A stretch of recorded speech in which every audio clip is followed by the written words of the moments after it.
We begin this hour here. ExxonMobil continues to eye San Patricio County for the site of a massive petrochemical plant. And it's causing a firestorm among Portland and Gregory residents who would live near that plant. As Exxon seeks tax incentives in the area, people for the plant point to job creation and billions of dollars in economic growth. Those against it say there's not enough information about health and environmental risks and worry about the plant's proposed location near local schools. Despite different views, both sides are thinking about how the ExxonMobil plant would impact their kids. My daughter, she'll graduate with a degree in chemistry, so she's not going to have to leave. I mean, if this plant comes here, I don't have to watch her go. There are increased cancer risks, especially among children. I'm more concerned about long-term health effects for my daughters. A Chris 6 News special report looks at both sides of the heated debate tonight at 6 and 10. The Corpus Christi City Council will meet today, and one of the items on their to-do list will be finalizing that vote for mayor. Council members will take a second and final vote on calling a special election, which would be held on May 6th in order to select a new mayor. If approved, the city will then begin final preparations for the impending election. Also up for a second reading today is a proposal that could change your drive to Spahn Shoreline Hospital. Council members will vote once again on whether or not to designate Booty Street as one-way between 5th and Santa Fe. The first reading ordinance passed during their meeting last week. The city is also considering new carport regulations. Under a proposed plan, homeowners would have a year to register existing carports with the city and pay a $50 fee. Carports would also have to meet windstorm requirements so they won't blow away and damage other property. Plus, there would be additional requirements to meet as well. The city council will discuss the proposed rules at today's meeting. Del Mar College is asking for input on how to implement Senate Bill 11. That's the state's new campus carry law. They've asked students to vote on which 9 campus locations should be considered gun-free, and today that voting period comes to an end. For more, we want to send it to our Dr. Brad Hoffman, who's live on campus. Brad?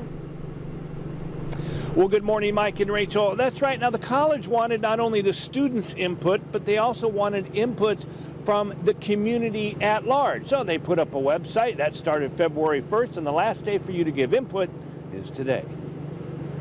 In 2015, the Texas legislature enacted Senate Bill 11, which requires all public community colleges to allow concealed weapons to be carried on campus. So the question now is not where will guns be allowed, but where on college property should guns be prohibited. That's what administrators at Del Mar College are trying to figure out. Part of the bill requires that we get input not only from the campus community but from the community at large. And rather than hold town hall meetings, we decided that the easiest way to do that would be for people to access the website. Del Mar put up a survey which allows you to give your input on 9 locations where carrying a gun may not be a good idea. For example, in our chemistry labs, in our biology labs, anywhere that if you had an accidental discharge of a firearm, it may hit a toxic chemical, it may hit an explosive chemical. And obviously that would be a place where we would not want to have someone with a handgun. Other areas Del Mar is seeking your input do not allow guns include child care, sporting events, or formal hearings for such things as discipline. But it's the law, like it or not, guns will not be banned everywhere on campus. General classrooms cannot be blanketly prohibited from licensed to carry holders carrying their weapons. The Attorney General has made that very clear. And how's the survey going?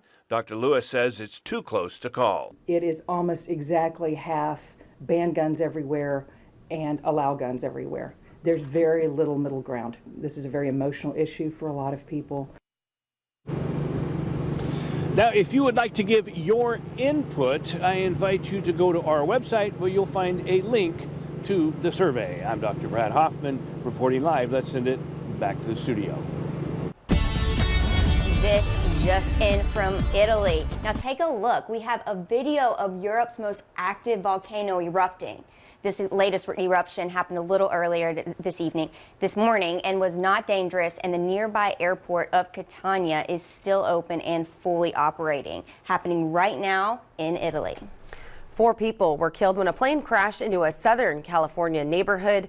Officials say the Cessna 310 was carrying 5 people from a cheerleading competition when it crashed into a Riverside home on Monday. At least 2 other people were treated for injuries, including a teenage passenger. 2 homes were destroyed and others nearby had minor damage. This involved 2 residents, and reportedly they had residents in both homes. We've only been able to account for 1 person that was in the home that is also deceased. So we're continuing to look for live victims as we go. The National Transportation Safety Board will investigate the cause of the crash. A sheriff's deputy was shot last night near Greensboro, North Carolina. Authorities say that deputy was called out to a domestic incident. Now, a woman who had been shot in the foot ran out of the house as soon as the deputy arrived. More shots rang out a short time later, and the deputy was hit in the shoulder and the leg. He was taken to the hospital. Police did eventually arrest the man who allegedly shot the deputy. President Donald Trump is scheduled to address a joint session of Congress for the first time today. In his speech, the president is expected to focus on national security. He'll also discuss economic opportunity right here at home. Former Kentucky Governor Stephen Beshear is set to deliver the Democratic response to the president's address. Well, the Texas voter ID law is gaining support from the federal government. The Trump administration says it is abandoning the government's long-standing opposition to a key portion of the toughest in the nation voter ID law. It's a dramatic break from the agency's position under President Obama when it argued that the law was intended to disenfranchise poor and minority voters. This move not expected to have an impact on the federal court hearing regarding the law, which is scheduled to take place today right here in Corpus Christi. A concern is growing as Jewish centers across the country continue to be victims of bomb threats. And our Hannah Cromer spoke to a local community center about what they're doing to stay safe. The bomb threats at Jewish community centers throughout the U.S. have many Jewish leaders on edge. Absolutely outrageous that this is occurring. It's unprecedented in terms of the scale of that. Since early January, more than 54 community centers have been targeted across 27 states. So far, no injuries as the threats have appeared to be hoax. Although asked to remain confidential, a local Jewish institution is stepping up their safety. The commander of the local police district has been meeting with the local synagogues and the local rabbis in order to make sure and to reassure that there is proper security in place. But others in the institution believe precautions have their limits. As long as there's hate and there's an inclination towards violence, not everyone always will be everywhere safe. Meanwhile, parents and staff members are disgusted by the threats made to the Jewish community. Are being targeted from some sick reason. Hannah Cromer, Chris 6 News. At least 20 Jewish community facilities in 12 states were hit with bomb threats, and we have more details on our website, christv.com.